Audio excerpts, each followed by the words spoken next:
our channel and welcome to the first Q&A with the Barthols. Is it the Barthols or with the Barthols? So I've asked on different platforms for questions that you guys would like for us to answer, just to kind of like know us better and like form like a friendship with you guys, even though we don't know most of you. So Stop talking with your hands. So I've got not much. I got like 10 questions here, which I'm gonna read to you guys and answer. So the first question is, what are the main things that cause an argument with you guys? Yes. It's not just yes. Okay, let me tell you what. With me, it's just tiny things. Because I'm very miserable. He's very relaxed, so I'm very. Why didn't you leave the? That's my cup. Don't you touch it. It's like I'm saying, why That's did got you water leave? in it. That's mine. Ooh, this Give is it. nice. I like this, guys. It's like he's saying. It's like I'm saying, why do you have to leave the mug on the coffee Because it has table? water in it. Relax. No. So it's just simple things. Honestly, what are the main things? Just simple things that I would say pet peeves of mine. They're not even. She calls them pet peeves. I call them petty. Oh my god, babe, it's not petty. It's just kind of like who I am. No, Petty. Okay, I'm petty. Petty. All right. So yeah, it's just mainly the things. It doesn't really inflict. Inflict is a word. Argument first. Is it inflict? Like it doesn't cause argument most times. The first 99. Well, see, I do cause them. It's just that the argument is then started by her. Right. It's my fault that it starts. Yeah, but I it's started her the also blah being blah blah petty. blah blah. Yeah. So yeah, so it's just little things. I don't have major things that cause argument between us. So the other question is, when do you have plan? Oh, this person read the question wrong. When do you plan on having babies? I don't know, sometime when we're more stable. Right now our life is we're still kind of getting things set up. Yeah. Hopefully we'll be moving to a new state in the next year or so where I can begin my education outside of the army. Yeah. And she can start her career. Right. After we kind of get settled, we'll probably look into it more. Right. So yeah. So for you guys, you can stop asking me now when we're gonna have those cute babies. As you can see, they're gonna be really cute. Sorry. Yeah. Of course, you know, I get contest. Of course, you were gonna smile. When you tell me to smile, no, it's right. So, the other question: what is the age difference between you two? like 11 months. Exactly. Like, 11, I don't know what else to say. Yeah, 11 months. I'm 11 months older. No, 10. November 24th, January 27th. Yeah, but it's in different here. You know why it's in different year? No, I'm not different. I know it's different here, but not in 1 year, because I'm November 1994 to Okay, November so it's about 1995. no, it's actually like a year and 2 months. Yeah, a year and 2 months like that. So, yeah, it's no big deal. It's like, but I feel like he's older than me because he's more mature than I am. I was gonna say it. So read the other one. All right. How did my mom and family react to me dating a black girl? Actually, it had nothing to do with her being black. Exactly. It was initially. Are you gonna let me talk? Oh. It was initially. Okay. It was initially just the fact that she was foreign. Here in the U.S., a lot of people are married. Well, a lot of people worry that a foreign national will marry a U.S. citizen in order to gain their residency, gain their citizenship, to gain better opportunities outside of their own country. Mm-hmm. However, after they actually met Sherry and realized how genuine she was and how genuinely just kind and sweet and how the love that we felt for each other was honestly there, and it wasn't just her using me. Yeah. They fell in love with her immediately. Probably the second time that my family ever met Sherry, they were all in love with her. And when I say that, I mean more than they loved me. It's the same with my family. They love you more than they love me. You just think that because they take my side. They're always taking your side. You know why they take my side? Because I'm right. Because I'm right to your family, so they hit my side. No, you're a woman to my family. It's not that you're right to my family, it's just that I'm wrong. Babe, so doesn't that mean the same thing that I just No, said? because it doesn't matter how correct I am, I'm wrong. Okay, It doesn't matter how what it's wrong I am, about. I'm right. It doesn't matter how incorrect you are. You are right. You know why? Because you're the wife. Okay, moving on. So like how you are chocolate and he is vanilla. Why are we flavoring things? She's a food and I'm a flavor? Come on, you can't do any better than that? I mean, vanilla ice cream, vanilla ice, I mean, whatever. Sure. I guess I'm a flavor. I've been reduced to an extract. And now I'm like chocolate. Like, I don't know why they always do that. How do we cope with racism? It doesn't really affect us much. No. Like, she gets offended. I kind of get offended. But yeah. the bottom line is, racism generally doesn't stem from the person. And if it does stem from the person, it's because they've had things happen in their lives that have caused them to develop these prejudiced and bigoted views. It generally stems from parenting. So if anything, I genuinely feel bad for someone who is racist towards us. Right. Because that shows me that they had a negative upbringing that taught them hatred instead of teaching them to be relaxed, laid back, and loving. You could stand to learn to be relaxed and laid back. Yeah, but I've experienced racism just on my own, not with me and Billy there. Like, people when they see us, they always like look at us like, ooh, they're a cute couple. Or even some of them come up to us and say, oh my god, you guys are a cute couple and stuff. I've never experienced racism like as a whole together. Like people say mean stuff to us or anything. We get the stares as always, but lots of stares. Lots of stares. That's it.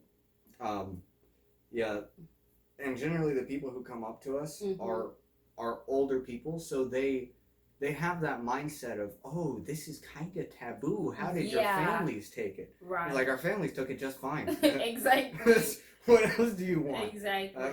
My family loves her. Her family, What do you mean? Your family loves the idea of me.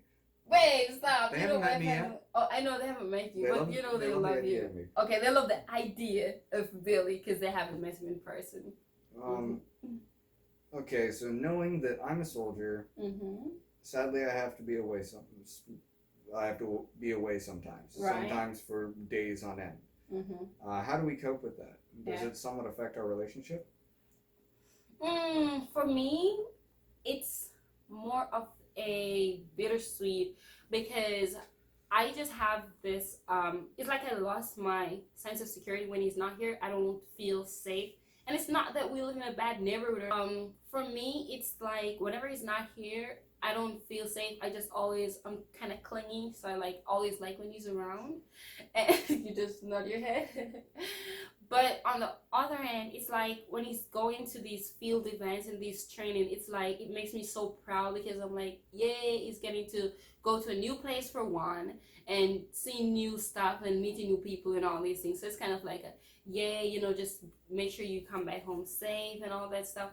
But it can really weigh on me when he has to go away for days, long days, weeks, sometimes. Yeah, and even months. So yeah. How do you cope with that when you have to leave me? A lot of text messages. For sure. But a lot of times it just makes me wish I was home, and then makes me really appreciate being home. When you're gone as much as I have to be sometimes, you really begin to appreciate being home all that much more. Yeah. And to know that I have Sherry taking care of the house, making sure bills are paid, making sure everything is clean, and making sure that I have something comfortable to come home to, it takes a weight off of my shoulders, knowing that I can come home and she's going to be there waiting for me when I walk through the door. Yeah. Moving on, who is most likely to say sorry after a disagreement? It's you! It is. Okay, it's kind of like both of us, but in two different cases. More than likely, whoever's wrong is going to realize that they're wrong and apologize. I'm very stubborn. Headstrong. Yeah. What else? I have tons of synonyms for this. Okay, but I wasn't gonna use any one of those though. Aggressive? No. Petty. Babe, am I There's another aggressive? one. Strong, petty, Oh my god, you're killing me right now. stubborn. Babe, I wasn't gonna use any one of those words. Well, they're the correct words. Listen. You were going to try to spin it to make yourself sound better. No, I was gonna say I was that person. Since you said apologize first, I'm gonna say I was that person. Like if I can just be going on because I love to blah blah blah, and then when I sit down by myself, I'm like, oh my god, did I just really hurt this feeling? That I feel all better, like I'm just eating up myself. Then I'm the one who's gonna go back and say, baby, I was thinking about this, and I'm sorry, and that I'm that person, and and that's why I point at him because he's like that too. You just come out of the blue, babe. You're like, babe, remember that time when we were talking about this? I'm sorry, I was wrong. Yeah. So it's kind of like, or if I realize that I'm wrong in the middle of an argument, I'll flat you will say because there's no reason to hold on to onto an incorrect viewpoint or an incorrect argument. If you're wrong, you're wrong. Accept it. Apologize if you've caused any sort of distress and move forward. That's how we maintain a strong relationship. That's how our marriage is kept going through everything. Communication, especially in our situation, is absolutely key. And being able to step back, realize, oh darn, I've made a mistake. Right. Is very important to making sure that communication continues forward, because it makes sure that both of us can trust each other and ourselves to make that decision. Like, okay, this is not the hill that I want to die on. Yeah. I need to step down. Right. Sometimes it's kind of hard for me because of pride to say, oh, I messed up, and because not even pride, just like because I'm so stubborn. So I just be like, it's pride. You're it's stubborn pride. Because you hold on to that pride. You choose that I have made a decision. I do not want to be wrong because that would degrade my view of yourself. Exactly. So it's kind of like, and that's not good. So everything's worked on. You've improved. I have improved. We've lived together for nearly 2 years now. Yeah. So both of us, as time goes forward, we just keep getting stronger. Right. And that's what I think is going to allow our marriage to last indefinitely. Indefinitely. I can say infinitely. Infinitely? No, I'm going to die at some point. It can't be infinite. So indefinitely. Right. Which question are we now? Okay. Well, who is most likely to say sorry? Which one? Oh, we just go over this one. Okay. What's your favorite thing about each other? She sees me as a boy toy. That's all she's got to say.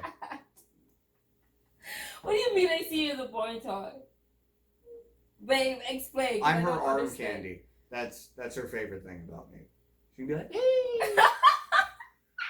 Look how cute you are! And I'm like, shut up. I'm not cute. But it's the truth. I just literally just gushes over him every time. Like, oh my god, can I get a kiss? No. Can I kiss you? Video. It doesn't matter. They know we kiss all the time. So yeah, as I was saying, my favorite thing about my husband is, I don't know, I think it's just his personality. He has a very good, no. He has more than one personality. I do not have a disorder, thank you. I have one personality. There are just sides of it. Babe, I didn't say you have a disorder. You said I have many personalities. Do you know what that's called? Multiple personality disorder. That is recognized by the mental health people. Yeah. I only have one personality. I was gonna say Moving on. Oh, what are you actually trying to say? I was just trying to say that there's different side of you that I like. So there's not just this one side of him that I like and be like, oh, he's like this, so I like him because of this. It's just a combination of a lot of things. But mostly, though, I would say it's just the level of respect that he has for me. Like, as a person. Like, not, and just for everyone. I would say. You're a very respectful guy. Yeah. I don't rude to people, but I think it comes mostly from being considerate. Yeah, when you consider about what someone else feels. It's that I have that, and it's something that I've spent a long time building. Yeah. That forethought of, if I do this, how is it going to affect people around me? Right. And that forethought, I think is that what you're talking about? Yeah, it's like you not trying to do nothing to like purposely or directly like hurt me or hurt my feelings, or just you like just considering me all the time, every day, all day. Just the little things. Just it's just a whole, just that part, that the way like you respect me, like that, and considers me like am is priority, and is my priority. So yeah. So what's your favorite thing about me? That you're my rock. That no matter how far away I am, no matter what I'm doing, I can always count on you to be here and taking care of things. And I have to say my favorite thing is that no matter what happens, you always hold me down. No matter how angry somebody makes me at work, or how bad a training event went, or how down on myself I'm feeling at any moment. Mm-hmm. The fact that you can still be there and encouraging me through it and letting me know that everything's not that bad, and no matter what, I still have you. Yeah. That's what's most important. That's very important too. Yeah. Everything else, you're decorating, you're cooking. Your cooking is up there and one of my favorite things. But one of my favorite things? Wait, someone did ask a question. I don't remember if it was in my, like, what's your favorite Jamaican food you've ever tried? Food? Yeah. Ackee and saltfish. It's no ackee and saltfish? Yeah. It was the potato salad. That's not Jamaican food. It's kind of my style. Your style doesn't make it Jamaican. Oh, you're right. You don't speak for Jamaica? Prime Minister Sherrian. I don't speak for Jamaica. Thank you. Stop. Oh my god. Okay. So authentic Jamaican food then. Oh my god, this could be prime. I could be a prime minister for you. In what world? In Jamaica? Prime ministers don't get ruled by their emotions. It'd be petty. Oh my god, I should be laughing. As for my favorite Jamaican food, it's definitely ackee and saltfish. Mm. Especially after this most recent time we had it. Yeah. I am absolutely in love with it. When you don't have to. What? When you don't have to like fight for bones in the fish or anything. It's just inefficient. Yeah. It's why I don't eat corn on the cob. It's inefficient. I disagree. You cannot disagree with it being inefficient. That's right. I can't disagree with that. That's why I don't like it. I didn't say it's bad. I love corn, but on the cob, it's inefficient to eat. Because you have to be taking your teeth to peel those corn. Why don't I just cut the corn off the cob and then eat it with a spoon? I can get know. Or a fork. There's just something about holding that corn cob and just eating it. Yeah, it's called inefficiency. Well, if that's what it's called, I love inefficiency with corn. I love it. Okay, so I have one last question. I was writing it. I don't remember who sent it, but they asked, when are you guys planning on coming to Jamaica? That is not set. And secondly, whenever we come into Jamaica, it's gonna be a surprise. So you guys have to stay tuned to that. Make sure you guys subscribe and make sure your notification bells are turned on, because you don't know which day that's gonna be. So, yeah. Are you excited to go to Jamaica, babe? Yeah, absolutely. Okay. Yeah. It's kind of a nerve-wracking for me because it's gonna be over 2 years since I've seen my family, because I came here December 2018 and I've been here December 2019, and we're coming up in December 20, so it's gonna be December 2020. So it's gonna be over 2 years. So yeah, it's kind of nerve-wracking because a lot of emotions building up. Like, I'm happy, I'm nervous, and I don't know, because it's the first time I'm gonna be bringing my lovely husband to Jamaica. So, what you doing? Shut up. So yeah, so I'm excited. Yeah, I'm excited to go to Jamaica. However, this video is already going to run long as it is, so I'd like to remind you guys, stay tuned. We've got a whole lot more coming for you. Maybe some videos from myself, a whole lot of videos from her. Yeah. We'll see as time goes on. So make sure to subscribe, hit that notification bell, and we'd love to see you next time. Okay, thank you guys for watching, as always.